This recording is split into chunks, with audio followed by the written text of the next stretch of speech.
I want to send a shout out to my boy Baby E from Broadway. Let me tell you about the first time I met Lil E from Broadway, Fadus, when he hit New Folsom, right? One of the little homies from Shotgun that knew my cousin Lil Wiz brought cuz to me on the yard. He said, cuz it's interesting peeps from Front Hood, big brother. Him and my little brother, Lil E, my little cousin Wiz, and they played football, Pop won football in Gardenia together, you know. And Lil E was with it, man. I got a lot of love for Fadus Broadways. When my grandmother passed, a lot of Fadus Broadways was at the funeral. Whitey brother Johnny K was there. Hotshot nephew, his sister June's son, sung at my grandmother's funeral. That's little Mike from 9-7 East Coast, son, sung at my grandmother's funeral, man. Little brother could sing too, but Fadus Broadways, me, T. Solomon, John Hunt, Tutu. I knew they whole family, Uncle Sammy, you understand what I'm saying? Sammy and my Uncle Russell ran together, my father, little brother. Sammy is one of the dudes that taught me how to fire T's when I was a young dude. He was a dude named Ricky Kelly lived on 55th Street, Broadway and Maine. You understand what I'm saying? My grandmother lived in Broadway Hood since I was born. When she was like one of the first blacks that when they started letting us move across Maine, been able to get a house. So all my uncles and aunties was ex-Lawsons. You understand what I'm saying? But let me give y'all some stories about Corcoran Shoe, man, because somebody hit me this morning. The essay was talking about how it was Gladiator School. He was talking about it was Pelican Bay, but you only on the yard with yourself by yourself in Pelican Bay. When they first opened up Corcoran Shoe, I left for Old Folsom. I finally made it to a level 3, had level 3 points. When I got to Solid Dad, the CO, I had told y'all this before in a few of my interviews, the CO intentionally broke my TV, so I beat the CEO up. Ended up getting a 34-month shoe. And they had just opened up Corcoran Shoe, man. So that's the shoe they going to. I'm thinking I'm going to go back to Old Folsom, the San Quentin shoe. They started opening up Corcoran Shoe. They had just built Corcoran. And the police was telling us I had just got my canteen in O-Wing in the hole. And I had like about 2 cans of Bugler, a couple of pouches, because I know I'm finna go to another pen, so I want to, have a gang of coffee and tobacco for when I get there, right? And the CO told me this. He said, "Bam, I don't know why you get all this tobacco, man, because y'all can't smoke at this new pen." I'm thinking he bullshitting, right? Man, about 2 weeks later, it come to me and said, "Pack my shit, I'm finna leave." Watch this, man. I had a whole lot of property because I brought my shit. I had clothes and everything. So Corcoran Shoe, when they built this new shoe, you couldn't have your property, you couldn't have your personal shit, just all white shoes. I get the Corcoran Shoe, man. As soon as you get there, the police tell you get off the bus, you shackled. Ankle chains on, waist chains on, you shackled. They tell us walk off the bus with our head up in the sky. They already coming with the intimidation. And some of us is on the bus, we Crips, we Emmett, we UBN Bloods and shit. We on this motherfucking, we're not with this bullshit, y'all new breed of motherfuckers coming with this bullshit, right?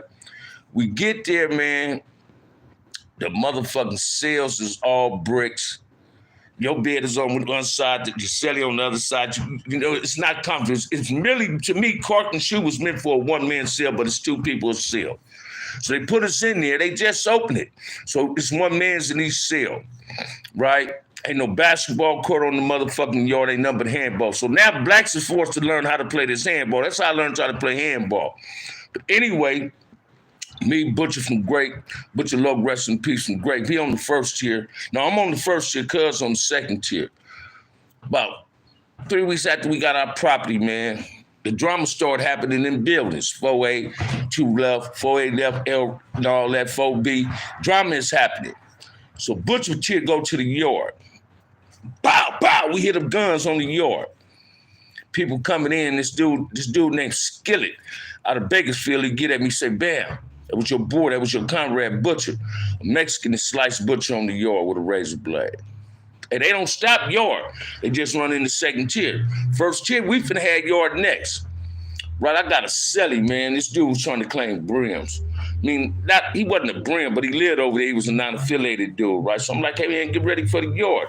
He telling me, "Oh, man, shit, that ain't got nothing to do with me out there. I ain't going to the yard." But every day in the cell, he working out, faking like he shadow boxing, like he know how to do his get down, right? So bam, I go to the yard. I'm the first cell they let go to the yard. Bam, I'm waiting in. It's a little checkerboard they got painted on the Corcoran Shoe yard. I'm sitting there, I'm squatting in the checkerboard. Here come my neighbors, the 2 Hispanics. You understand what I'm saying? Now watch this, man. It was Gladiator School, but it was always head up.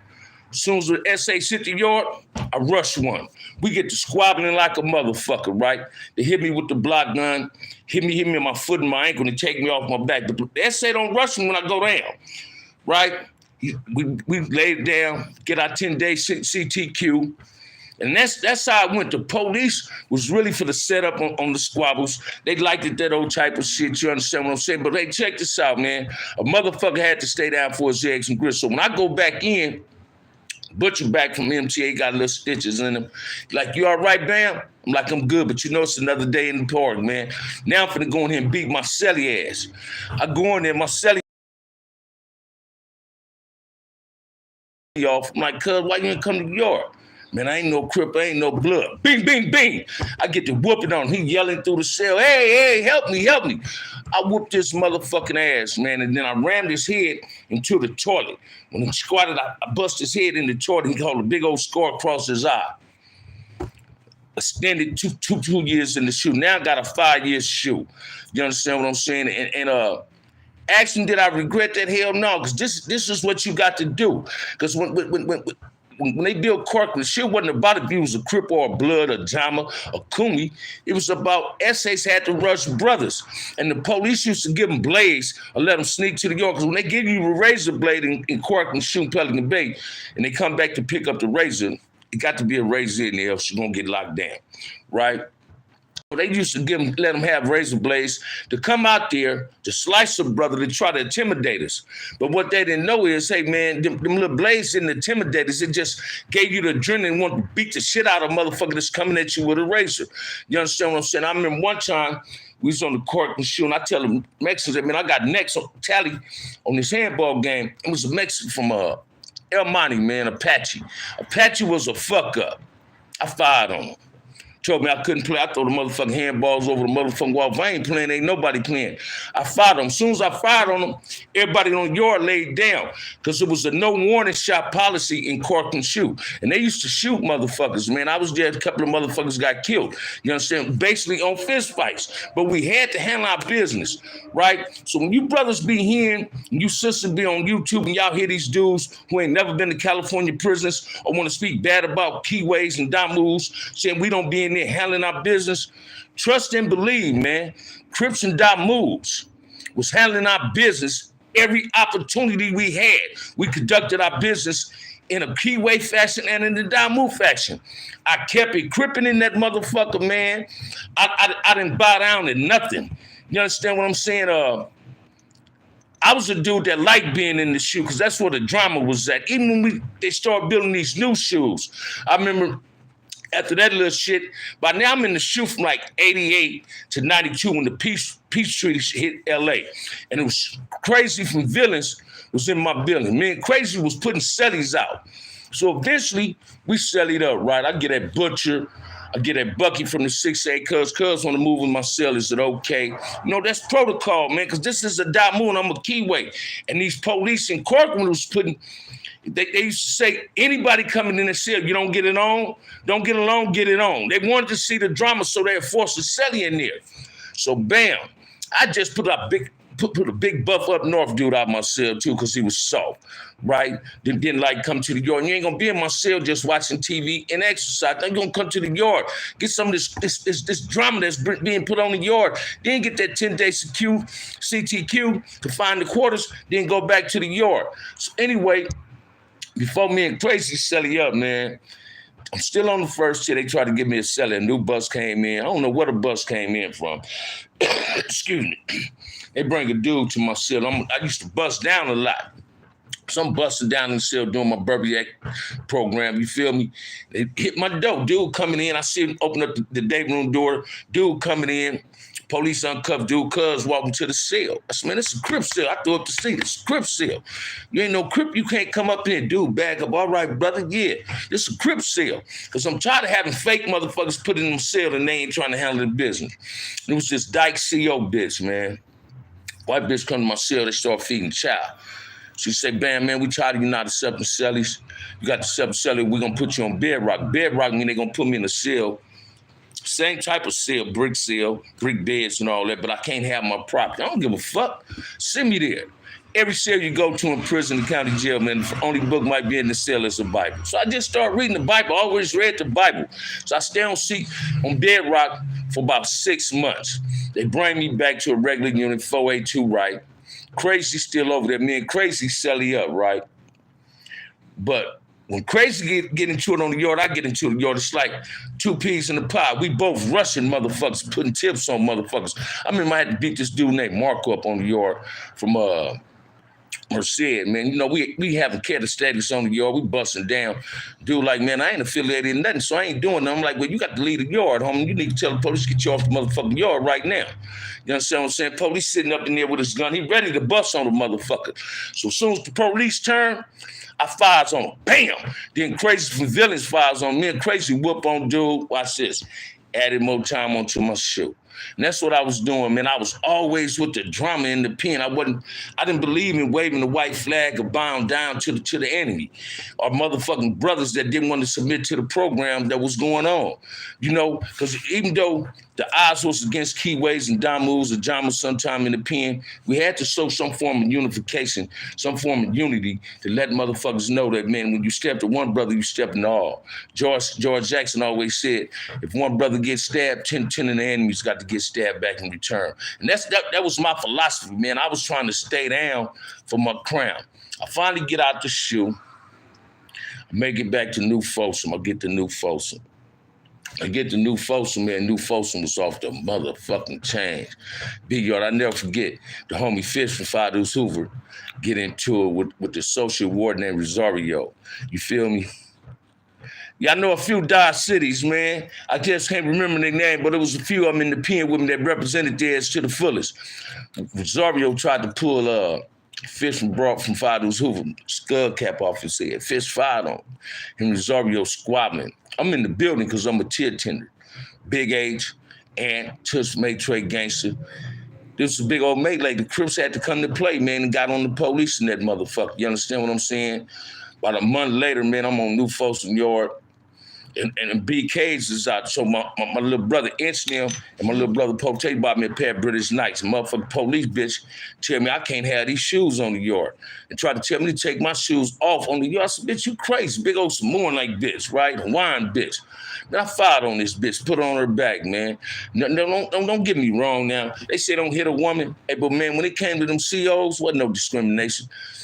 Black, white, Mexican, Indian, I don't give a fuck what they was. If you had on green pants and a beige shirt, I was gonna get on your ass. Bottom line, you understand what I'm saying? I put tips on the bitch. They sent me to the hole. Another 34-month-old shoe. You feel me? I stayed in the shoe. I ain't had no problems with COs, animals, Emmy, and the police. We didn't give a fuck about the police. Crips brought the police drama, man. And a lot of the times when we get to these punk ass pens that got dudes on the yard that cater to what the police program is.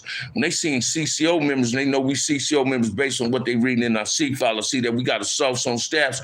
That's the first thing they say. I say, oh, you like fighting the police. Yeah, man, I like beating up the police, not fighting the police. Because head up a police ain't gonna do a motherfucking thing to me, man.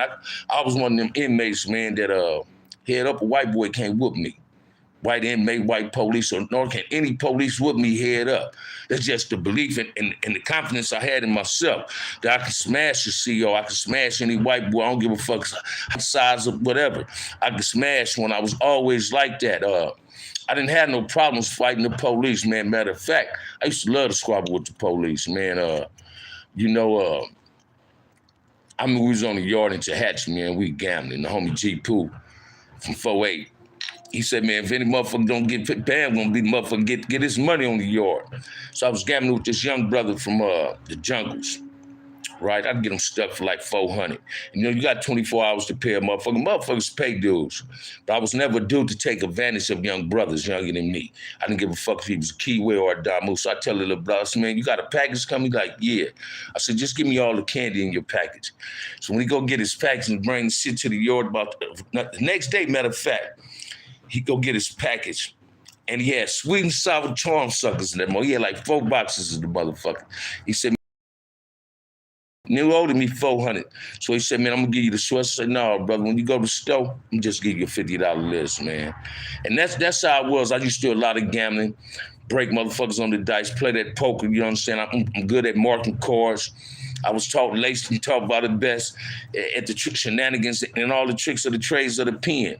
You understand what I'm saying? I used to drink a lot of Pruno when I ran the kitchen into Hatch before B-Yard. I was the lead cook. You understand what I'm saying? So I was putting brothers in the kitchen that I know that was going to survive the funk. And my road dog in the kitchen, y'all, in Tehachapi was a Blue Note, Jay Ski from 10 Deuce Raymond. That was my boy, man. Me and Jay Ski had that motherfucker full of Kisus. Jay Ski used to say, man, Bambi in here cooking his ass off. I used to cook. We didn't eat what we made for the inmates. I might fry some motherfucking chicken nuggets, cook some bacon and hash browns and over easy eggs. But every Saturday, my off days was Saturdays, Sundays, and Mondays. So every Saturday when I got out the kitchen, I come on the yard out and made like 70 or 100 burritos, 60 to 70 tacos, wrapped them up in plastic, 2 tacos and one burrito. And watch this, man, I'll pass them out. Everybody from Compton finna get theirs off the top first. Keyways, certain keyways. Then I look out for up north dudes. I look out for some Damu cats. Like, here y'all go, man, this is what we do. But I also sold this shit. My celly was Woody from Venice Showline, Lil Woody. That was Big Woody, that was my boy, man, Marlon Yates from Showline. Me and him was cellies for 4 years, so I caught my last assault on the police and went back to the shoe, man. And he was and the reason I caught that assault on the shoe, because I bust on the inmate and they tried to tell me to put my motherfucking face on the wall and get down on my knees. And I don't do that, man. I wasn't taught to do that. So I fired on the sergeant. You understand what I'm saying?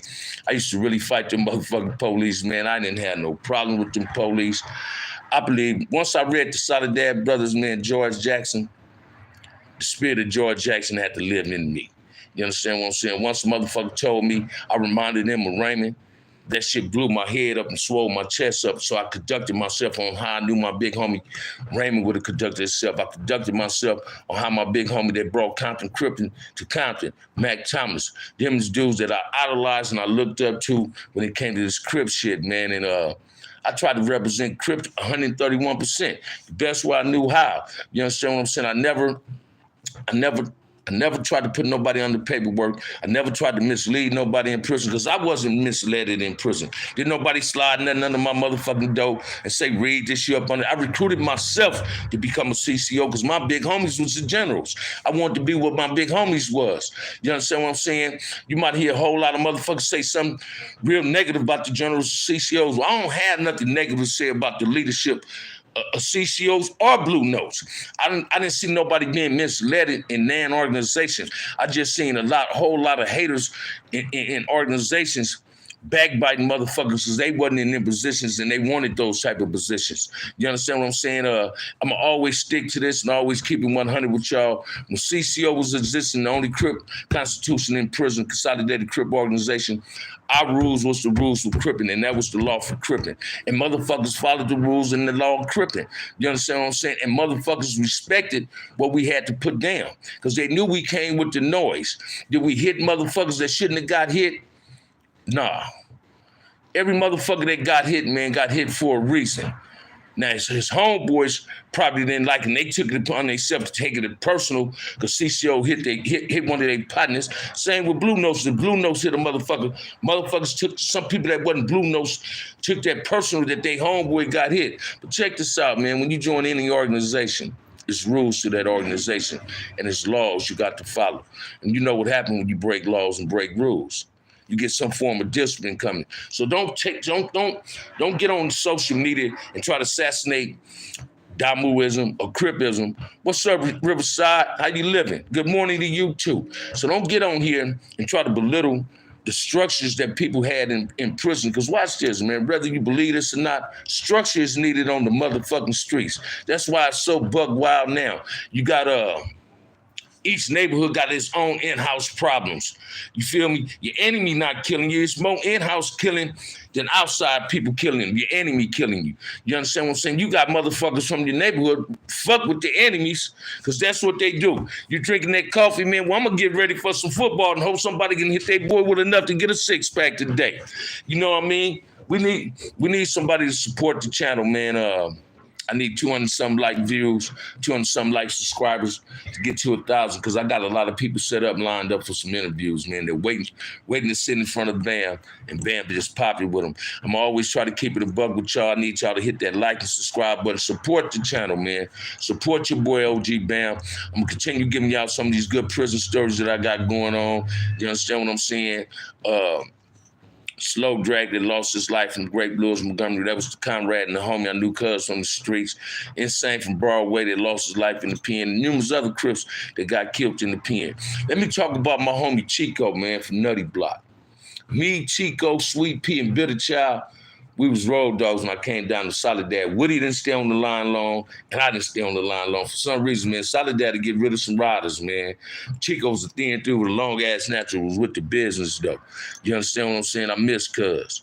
Let cuz rest in peace. Big Sweet Pea, I miss cuz. Let me tell y'all a story one time about in Tracy. One of the homies that used to be from Great, but ended up being a Vanguard. Vanguards and the Jammers was beefing, right?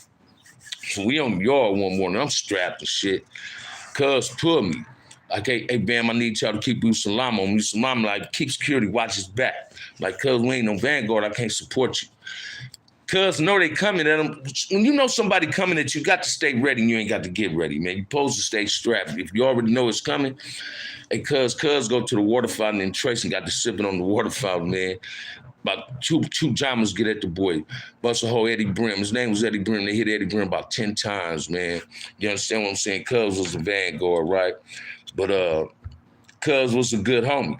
You understand? He just was a Vanguard. You understand what I'm saying? Hey, man, I was a dude that didn't knock what dudes was in the penny. That's what you wanted to be. That's what you wanted to be.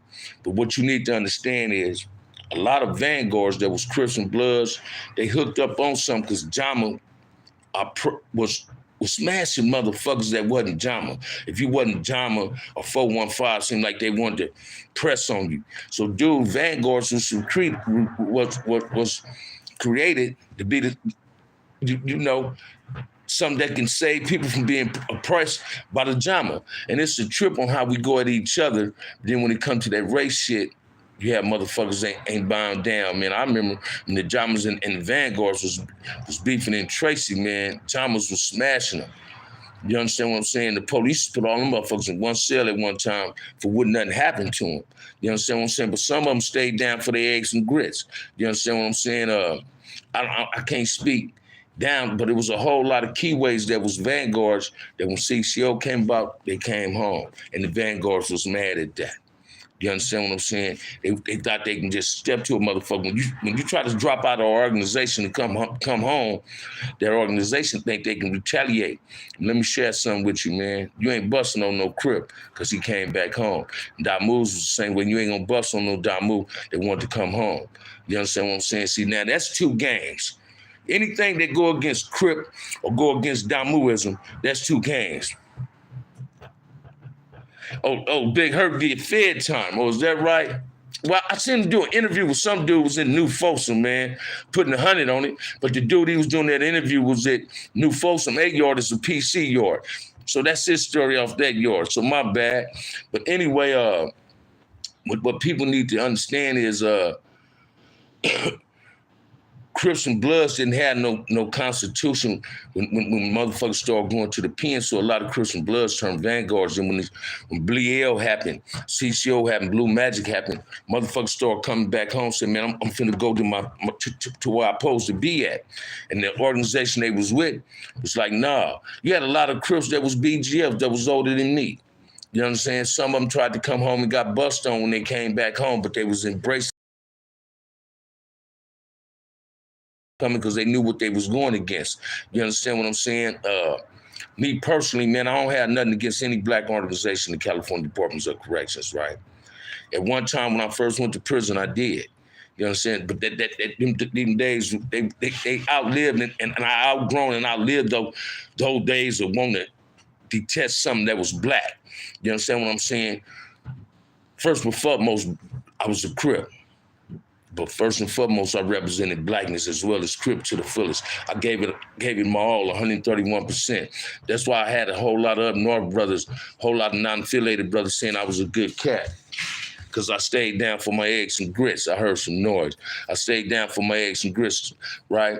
And I always stayed down for my crime, for my juvenile hall. I pressed bullshit that fell upon me, fell upon me. You understand what I'm saying? Because Big Heron, Magnum, Salty them, Big Ant Marcellus and them didn't teach us to be weak. They told us to be strong. You understand what I'm saying? So I need y'all to support the channel, man. Tap into your boy. Support the channel. Hit the like and subscribe button. Don't run from the real. I'm always keeping 100. You understand what I'm saying? I said I got 15 people in here and 8 likes. I got 17 people and 8 likes. Y'all hit this like with your people. Tell them to subscribe to OG Bam Compton Front Hill. Let's make this happen, man. Let's get ready for some Sunday football because it's cracking. And one of my employees, they want us to roll up there when Tampa Bay and the 49ers play. I might roll with them, go see that game. You understand what I'm saying? Thanksgiving is this week, Thursday. I hope everybody have a lovely Thanksgiving. Ain't nobody told you they love you today. OG Bam love you, and that's my favorite cap say. Who gonna buy their boy ice cold beer for the day? $ OG Band 131. I'm waiting on the beer, man. Let's sip on a good beer, steer my off there. I got to chat back in, go to work tomorrow. They got us working 9 and 12 hours now. It's overtime, and I'm loving it. I can't do no complaining. My life is good. With that said, $ OG Band 131, man. Who gonna bless that boy with ice cold beer today, man? Much love to y'all. Peace, love, and happiness. Peace.